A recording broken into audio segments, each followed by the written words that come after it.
claro que ela não pode ignorar a vida cotidiana do adolescente, mas de maneira nenhuma a escola pode se submeter àquilo que é o cotidiano do adolescente fora da escola. As expectativas, as necessidades, as perspectivas que a escola leva, que ela traz para o adolescente, devem superar em muito e não raro devem entrar em choque com aquilo que é próprio à vida cotidiana do adolescente. Por exemplo, linguagem. Há quem diga que obras literárias na escola deveriam ser aquelas que trabalham com a linguagem muito próxima àquela que o adolescente já usa no seu cotidiano. Bom, se assim for, não precisa ir à escola. Basta conversar na internet, basta falar no celular, basta assistir programas de TV. Já tem linguagem de adolescente, já tem gíria do cotidiano. Para isso, não precisa da escola. A linguagem que a escola traz deve ser uma outra. Deve ser uma linguagem, inclusive, de início estranha ao adolescente. Eu sempre digo aos professores, não importa se trabalha com criança lá na pré-escola ou se trabalha com um aluno na universidade ou na pós-graduação.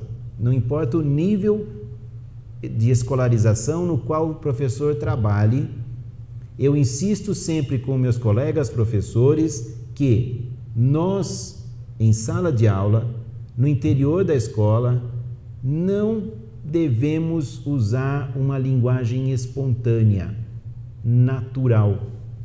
Que a nossa linguagem na escola deve ser uma linguagem artificial.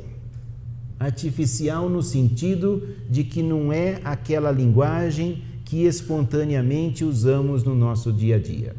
É uma linguagem mais complexa, é uma linguagem mais rica, é uma linguagem mais elaborada e, acima de tudo, é uma linguagem em relação à qual nós, professores, temos a obrigação de manter permanente consciência, ou seja, estarmos conscientes da linguagem que estamos empregando, por que a estamos empregando, com que finalidade.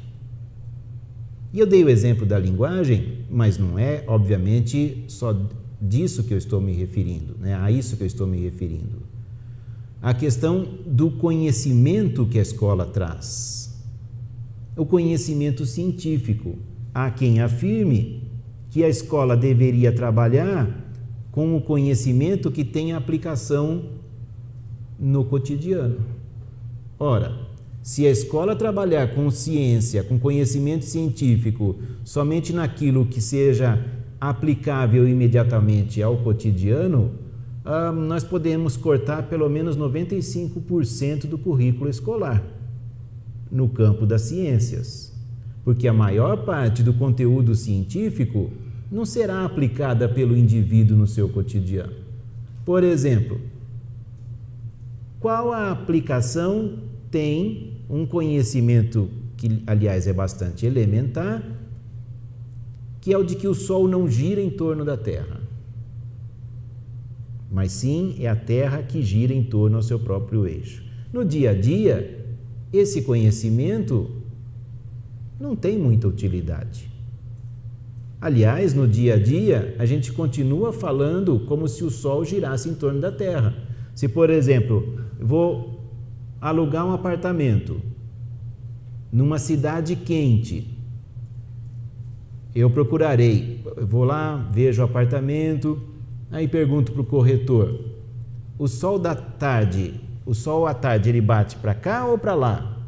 Ah, não, ele fala, o sol nasce aqui e desce ali. E nós nos entendemos muito bem com essa maneira de falarmos, como se o sol estivesse de fato se movimentando sobre nossas cabeças. Para efeitos pragmáticos ali do cotidiano, ou seja, eu quero alugar um apartamento que não seja muito quente na parte da tarde, é suficiente pensar desse jeito. mas não é suficiente, não é adequado pensar desse jeito quando se trata de formarmos uma concepção de mundo. Tanto é importante para a concepção de mundo, são importantes para a concepção de mundo questões como essa, que, bom, vocês sabem, pessoas morreram na fogueira porque afirmaram que o Sol não gira em torno da Terra. Pessoas foram e são perseguidas porque afirmam que as espécies vivas evoluíram no nosso planeta. Discutir questões relativas ao conhecimento, seja em relação à natureza, seja em relação à sociedade, vai muito além de termos informações de aplicação imediata à nossa vida cotidiana. Essas informações de aplicação imediata à nossa vida cotidiana podem ser encontradas na internet, por exemplo. Eu posso encontrar na internet uma informação sobre como estará o clima. Vamos supor que amanhã eu fosse viajar, fosse para, sei lá, Porto Alegre. Bom, vejo num site de previsão meteorológica como estará o clima em Porto Alegre amanhã, para saber que roupa eu levo na viagem. Se vai chover, se não vai chover, se vai fazer calor, se não vai, e assim por diante. Mas isso é informação, não é conhecimento. Conhecimento é muito mais do que informação. A escola não existe apenas para passar informações pontuais aos alunos. A escola existe para transmitir conhecimento. E o conhecimento é um corpo estruturado de informações, sim, mas muito mais do que isso. É um corpo estruturado de conceitos e de relações conceituais que nos permitem compreender o mundo para muito além do imediato. Isso vale para as ciências naturais, isso vale para as ciências humanas.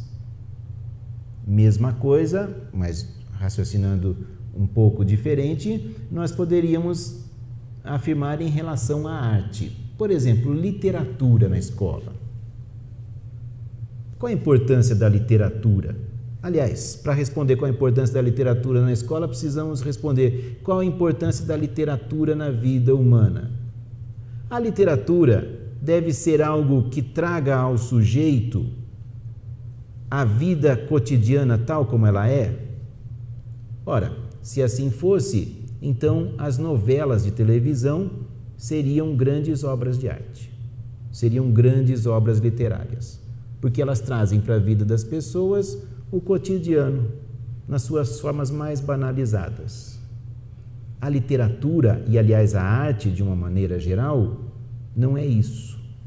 Um psicólogo russo chamado Vygotsky escreveu certa feita sobre a arte o seguinte: ele diz que a arte